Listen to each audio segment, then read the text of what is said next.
Friends, நம்ம angular வந்து install பண்ணிட்டோம். ஃபஸ்ட் இன்ஸ்டால் பண்ண பிறகு நம்ம எப்படி செக் பண்ணுறதுன்னா, நம்ம ஃபஸ்ட்டு வந்து வெர்ஷன் வந்து பார்க்கணும்.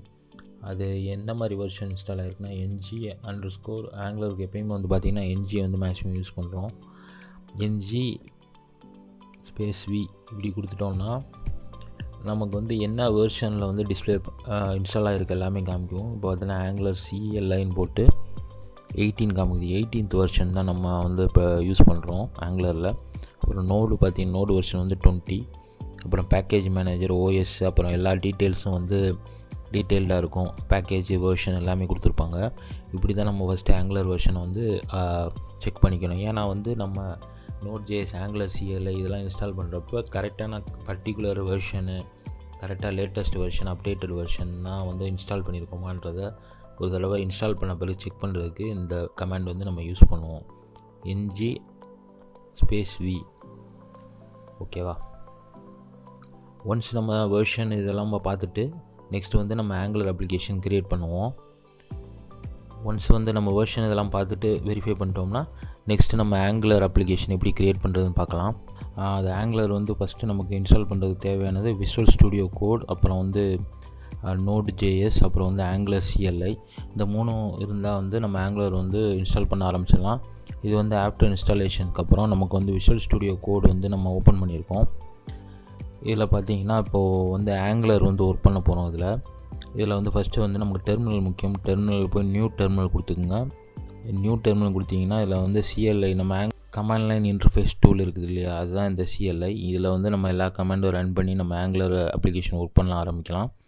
இப்போ வந்து பார்த்திங்கன்னா ஃபஸ்ட்டு வந்து நம்ம ஒரு ஆங்குலர் அப்ளிகேஷன் வந்து டிஃபால்ட்டாக ஒரு டெம்ப்ளேட்டை வந்து நம்ம க்ரியேட் பண்ணணும். அதுலேருந்து தான் வந்து நம்ம ஆங்குலர் அப்ளிகேஷன் வந்து டெவலப் பண்ண ஆரம்பிக்கலாம். அதுக்கு வந்து பார்த்திங்கன்னா கமாண்ட் பார்த்திங்கன்னா NG நியூ, அப்புறம் வந்து அப்ளிகேஷன் நேம் நம்ம எதுனாலும் கொடுத்துக்கலாம். இப்போ வந்து நான் தரன் இன்ஃபோன் கொடுக்குறேன். தரன் இன்ஃபோன்ற பேரில் வந்து நமக்கு ஆங்குலர் அப்ளிகேஷன் க்ரியேட் ஆயிரும். இப்போ கொடுத்துட்டு என்ட்ரு கொடுத்தோம்னா நமக்கு ஸ்டைல் ஷீட் கேட்கும். அதாவது எந்த மாதிரி ஸ்டைல் ஷீட் வந்து நமக்கு வேணும். அதாவது இது ஸ்டைல் ஷீட்டுன்றது ஒரு ஃபார்மெட்டு. HTML-ஓட நமக்கு வந்து அந்த எலமெண்ட்ஸு, அதாவது பட்டன்ஸு, மெனூஸு எல்லாமே வந்து எப்படி பேக்ரவுண்டு கலரு, ஃபாண்ட் கலர் எல்லாமே டிஸ்பிளே ஆகிறதுக்கு தான் இந்த CSS யூஸ் பண்ணுறோம். இது வந்து ஒரு 4 டைப் வந்து இதில் டிஃபால்ட்டாக வந்து கேட்கும். நம்ம இப்போ டெம்பரவரியாக CSSன்னு கொடுக்கலாம். இப்போ இதில் பார்த்தீங்கன்னா do you want to enable server side rendering and static site generation காமிக்கும். இப்போ வந்து நமக்கு ஃபுல்லாக டைனமிக்காக வந்து டேட்டா வந்து அந்த HTML ஃபைல்ஸில் வந்து ஃபுல்லாக ரெண்டர் ஆகுதுன்னா நம்ம வந்து சர்வர் சைடு ரெண்டரிங் வந்து கொடுக்கலாம். இல்லைனா வந்து ஒரு set of static HTML files தான் இருக்குது, அதில் வந்து நம்ம ஒர்க் பண்ண போகிறோம்னா நம்ம ஸ்டாட்டிக் சைட் ஜென்ரேஷன் கொடுக்கலாம். ஆனால் மோஸ்ட்லி நம்ம சர்வர் சைடு ரெண்டரிங் தான் கொடுப்போம். அதனால் வந்து எஸ் கொடுத்துருவோம். எஸ் கொடுத்துட்டோம்னா இப்போ வந்து நமக்கு வந்து அப்ளிகேஷன் வந்து ஜென்ரேட் பண்ண ஆரம்பிச்சிடும்.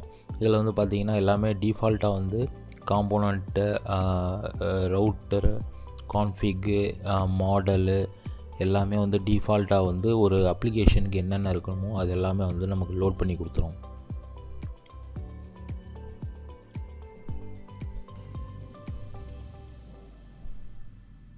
ஃபுல்லாக இப்போ எல்லா பேக்கேஜஸும் இன்ஸ்டால் ஆகிட்டுருக்கு அந்த அப்ளிகேஷனுக்கு. இப்போ வந்து பார்த்திங்கன்னா பேக்கேஜ் எல்லாமே இன்ஸ்டால் ஆகிருச்சு. இப்போ இது எந்த ஃபோல்டரில் வந்து நமக்கு இன்ஸ்டால் ஆகிருக்குன்னா C யூசர்ஸில் கோ க்ரீன்ற ஃபோல்டரில் வந்து இன்ஸ்டால் ஆகிருக்கு. இது வந்து நம்ம இப்போ ஓப்பன் பண்ண போகிறோம்.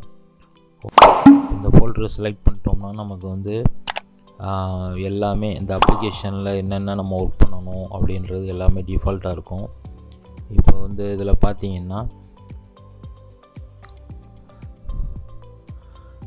VS கோடுன்னு சொல்லிட்டு எல்லாமே இது வந்து ஆல்ரெடி ப்ரீடிஃபைன்டு JSON ஃபைல்ஸு, அப்புறம் என்னென்ன டிஃபால்ட் செட்டிங்ஸ் எல்லாமே இருக்கும். இதில் டாஸ்க் JSONல் பார்த்தீங்கன்னா வெர்ஷன், அப்புறம் என்னென்ன டாஸ்க்ஸு எல்லாமே வந்து ஒரு JSON ஃபார்மேட்டில் இருக்கும்.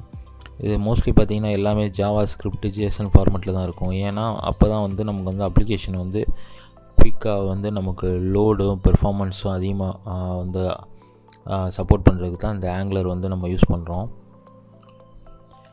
இப்போ இந்த நோட் மாடியூல்ஸ் எல்லாமே வந்து இந்த செட்டிங்ஸ் எல்லாமே வந்து இன்ஸ்டால் ஆகிருக்கும். ஆங்குலர் JSON, அப்புறம் வந்துட்டு கான்ஃபிக் ஜேசன். இதில் பார்த்தீங்கன்னா கான்ஃபிகரேஷன் ஃபைல்ஸு என்னென்ன கொடுத்துருக்கு எல்லாமே வந்து இதில் இருக்குது. இப்போ நம்ம ஒர்க் பண்ண போது என்னென்னா எஸ்ஆர்சின்ற ஃபோல்டரில் வந்து நம்ம ஒர்க் பண்ண போகிறோம். இதில் பார்த்தீங்கன்னா எஸ்ஆர்சின்றதில் index.html தான் மெயின் ஸ்டார்டிங் பாயிண்ட் அப்ளிகேஷனுக்கு. இது வந்து ஃப்ரண்ட் அண்ட் HTML பேஜு. இதை கிளிக் பண்ணால் இப்படி தான் இருக்கும் நம்மளோட ஃபஸ்ட்டு பேஜு. இதில் டைட்டில் வந்து தரன் இன்ஃபோன் இருக்கும். ஆப் ரூட்டுன்னு போட்டு இதுதான் main take, first starting tag இந்த ஆங்குலர் அப்ளிகேஷனுக்கு. அப்புறம் பார்த்தீங்கன்னா இது வந்து main.ts, இதுதான் type script. First starting point இந்த அப்ளிகேஷனுக்கு டைப் ஸ்கிரிப்ட் இங்கேருந்து தான் நமக்கு கம்பைலர் லோட் ஆகும். அப்புறம் ஸ்டைல் CSS, இதில் வந்து நம்ம ஸ்டைல்ஸ் எதுனாலும் அப்ளை பண்ணிக்கலாம் இந்த அப்ளிகேஷனுக்கு. இப்போ வந்து எப்படி ரன் பண்ணுறதுன்னு பார்க்க போகிறோம். இப்போ டெர்மினலில் போயிட்டு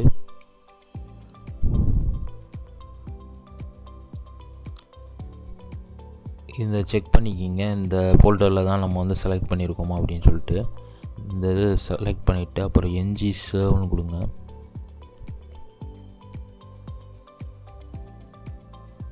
ng save தான் நமக்கு வந்து கம்பைல் பண்ணுறதுக்கு ரன் பண்ணுறதுக்கான. வந்து இப்போ பார்த்துட்டிங்கன்னா அப்ளிகேஷன் வந்து நமக்கு வந்து ரன் ஆயிடுச்சு. இதில் வந்து பார்த்திங்கன்னா இங்கே டெர்மினலில் வந்து அப்ளிகேஷன் பண்டில் ஜென்ரேஷன் கம்ப்ளீட்னு வந்துருச்சு. இப்போ இதில் வந்து இந்த URL இருக்குது. இதை வந்து நம்ம ப்ரௌசரில் ஓப்பன் பண்ணால் நமக்கு வந்து இந்த மாதிரி தான் அந்த அப்ளிகேஷன் வந்து டிஃபால்ட் டெம்ப்ளேட் வந்து கொடுத்துருக்கனால நமக்கு இப்படி தான் வந்து டிஸ்பிளே ஆகும். இதில் வந்து நம்ம மாடிஃபிகேஷன்ஸ் பண்ணிக்கலாம், என்னன்னாலும் மாடிஃபிகேஷன்ஸ் பண்ணிக்கலாம். அதாவது இனிமேல் டேபிள் வச்சுக்கலாம், இனிமேல் ஃபார்மை டிசைன் பண்ண ஆரம்பிங்கன்னா இதுலேருந்து நம்ம ஆல்டர்னேட்டாக பண்ணிக்கலாம். இல்லாட்டி டிஃபால்ட்டாக blank பேஜ் வந்து நம்ம க்ரியேட் பண்ணிவிட்டு அதுலேருந்து நம்ம வந்து டெவலப் பண்ண ஆரம்பிக்கலாம். இப்போ வந்து ஃபார் எக்ஸாம்பிள் இப்போது இங்கே ஹலோ தரன் இன்ஃபோன் இருக்குது. இப்போ வந்து நான் இங்கே வந்து ஜஸ்ட்டு சேஞ்ச் பண்ணுறேன்.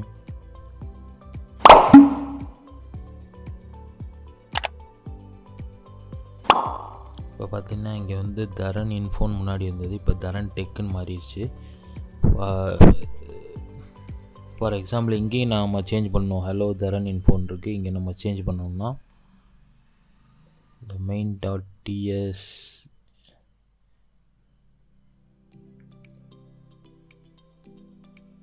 இந்த ஆப், இந்த ஃபோல்டர் வந்து ரொம்ப முக்கியம். இது வந்து மெயின் காம்போனண்ட். இதுதான் இந்த காம்போனண்ட்டில் இருந்து தான் நமக்கு வந்து ஸ்டார்ட் ஆகும். இதில் வந்து index.html வந்து மெயின் டிஸ்பிளே பேஜ், ஆனால் ஆப் காம்போனண்ட் தான் மெயின் பேஜ்.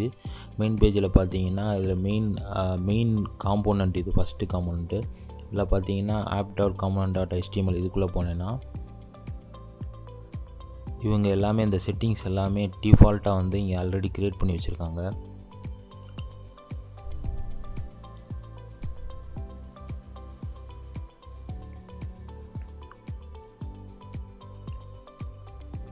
இதில் வந்துட்டு நான் ஹலோ தரன் ஃபோன் இருக்குது.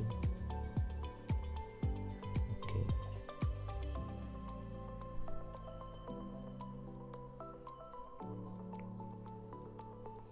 இங்கே வந்து ஹலோன்னு சொல்லி டைட்டில் இருக்குது. இப்போ app.component.tsல போட்டிங்கன்னா இந்த இதோட காம்போனண்ட்டோட டைட்டில் வந்து தரன் இன்ஃபோ. இப்போ இதை வந்து நான் ஸ்பேஸ் கொடுத்து தரன் டெக் இன்ஃபோன் கொடுக்குறேன். கொடுத்துட்டு நான் ஜஸ்ட்டு Ctrl+S தான் கொடுப்பேன். எனக்கு வந்து அப்ளிகேஷன் வந்து திரும்ப ரீபில்ட் ஆகிட்டு அதில் ரெஃப்ளெக்ட் ஆகும். இதுதான் வந்து ஆங்குலரோட குயிக் ரெஃப்ரெஷ். இப்போ வந்து நீங்கள் எது சேஞ்ச் பண்ணிட்டு ஜஸ்ட்டு ஒரு Ctrl+S கொடுத்தீங்கன்னா எல்லாமே டக்குன்னு சேஞ்ச் ஆகிடும். திரும்ப நம்ம ரன் பண்ணணும்னு தேவையில்லை. அதனால் இது எதனாலலாம் ஈஸியாக வந்து நம்ம அதே மாதிரி நம்ம நிறைய டெவலப்மெண்ட் ஒர்க்கும் வந்து சீக்கிரம் நம்ம பண்ணிவிட்டு ஜஸ்ட்டு சேவ் கொடுத்தா அதோட அவுட்புட் வந்து நம்ம டக்குன்னு இதில் பார்த்துட்டு டெவலப் பண்ண ஆரம்பிக்கலாம். இதுதான் ஆங்குலர் அப்ளிகேஷனோட பவர். ஏன்னா எல்லாமே வந்து சிங்கிள் பேஜ் அப்ளிகேஷனாக இருக்குது. அதே மாதிரி ரெண்டர் ஆகிறதுமே எல்லாமே ஜாவா ஸ்கிரிப்டில் வந்து ரெண்டர் ஆகுது அவுட்புட் வந்து, அதனால் வந்து ஸ்பீடாக இருக்குது. ஓகே ஃப்ரெண்ட்ஸ், இந்த வீடியோவில் வந்து நம்ம ஆங்குலர் இன்ஸ்டாலேஷன் அப்புறம் வந்துட்டு எப்படி ரன் பண்ணுறதுன்னு பார்த்தோம். நெக்ஸ்ட்டு ஆங்குலர் டாப்பிக்கில் போவோம். நன்றி, வணக்கம்.